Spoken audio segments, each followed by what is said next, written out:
قبل ما نبدأ الفيديو عايزك تجهز كوباية الشاي بتاعتك وتركز معايا لأن الكلام ده حرفياً هيغير حياتك 180 درجة. بص يا صاحبي، قبل ما أقولك أي كلمة أنا عايزك تهدى كده وتسمعني للآخر، لأن الكلام اللي هقوله لك ده ممكن يغير دماغك وطريقة حياتك كلها. واعرف إن أنا مش جاي أقولك كلمتين وخلاص، أنا جاي أكشف لك سر من أسرار النجاح اللي الناس بتداريه عنك وعمالين يقولوا ذاكر كتير، اشتغل كتير، اسهر على حلمك، وفي الآخر تلاقي نفسك واقف في نفس مكانك مش عارف تتحرك ومش عارف حتى انت بتعمل ايه ولا ليه بتعمله. عشان كده لازم تفهم من البداية إن المذاكرة مش عذاب، المذاكرة مش تقفيل على نفسك 4 حيطان وتقعد تعيط من كتر التعب وتقول أنا زهقت، أنا مش قادر، أنا مش هنجح. المذاكرة هي إنك تكون بتفهم الأول أنت عايز توصل لإيه قبل ما تمسك الكتاب وتبلعه زي ما بيقولوا.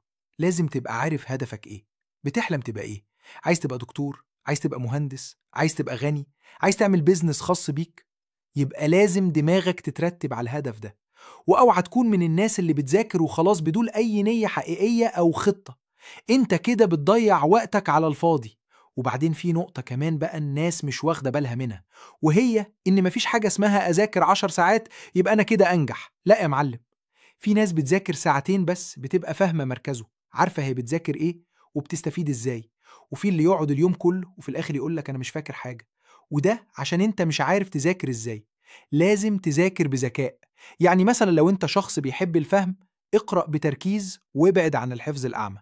ولو انت من الناس اللي بتحب التكرار، عيد الحاجة كذا مرة وسجلها بصوتك واسمعها وانت ماشي وانت في المواصلات وانت بتاكل، لأن المعلومة لما تتكرر بتثبت في دماغك. ومش هكدب عليك وأقولك إن المذاكرة لوحدها هتخليك ناجح، لأ، في حاجات لازم تبقى معاك في الرحلة دي، زي إنك تتعلم مهارة أو حرفة. كده كده لازم تشتغل على نفسك بره المنهج، يعني اتعلم تسويق، اتعلم برمجة، اتعلم لغة جديدة، لأن الفلوس بقت بتروح للي بيعرف يستغل وقته صح ويستثمر نفسه قبل ما يستثمر فلوسه. دايما اسأل نفسك أنا بعمل إيه بوقتي؟ هل بضيعه على السوشيال ميديا ولا بستغله في حاجة تفيدني؟ وكمان لازم تنظم يومك، يعني ما تبقاش عايش كده عشوائي. اصحى في ميعاد ثابت، ذاكر في ميعاد ثابت، ريح نفسك في وقت، وخلي لك وقت تهزر وتضحك مع أصحابك عشان عقلك يرتاح وتعرف ترجع تذاكر وانت متجدد. وما تنساش بقى القاعدة الذهبية اللي هتريحك طول حياتك: ما تقارنش نفسك بحد. ما تقولش ده فلان بيذاكر قد كده وفلان بيجيب كام درجة، لا، انت ليك طريقك وليك طريقتك. اشتغل على نفسك وخليك في سكتك، ومع الوقت هتوصل لأن ربنا عمره ما بيضيع تعب حد. ومهما الدنيا كتمت على نفسك، افتكر دايما ان كل تعبك ده هتشوف نتيجته قدام، بس لو انت فعلا مركز وبتجتهد بذكاء مش غباء. وفي الاخر بقى انا عايز اقولك حاجة كده في ودنك: النجاح مش بس في الشهادة، النجاح الحقيقي انك تبقى فاهم وتعرف تشتغل بايدك وتفكيرك، وتعرف تكسب فلوسك بنفسك وتبقى حر في حياتك، مش مستني حد يقولك امتى تشتغل وامتى ترتاح.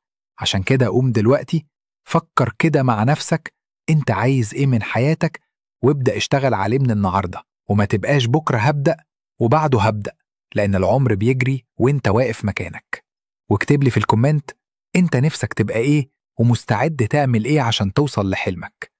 ولو محتاج نصيحتي في أي حاجة اكتب وأنا هرد عليك بنفسي، عشان عايز أشوف كل اللي هنا ناجح وحياته أحسن وأقوى من أي عقبة في السكة. وفي نهاية الفيديو اتمنى يكون عجبك، واوعى تنسي تدعمني عليه مجهود يا صديقي.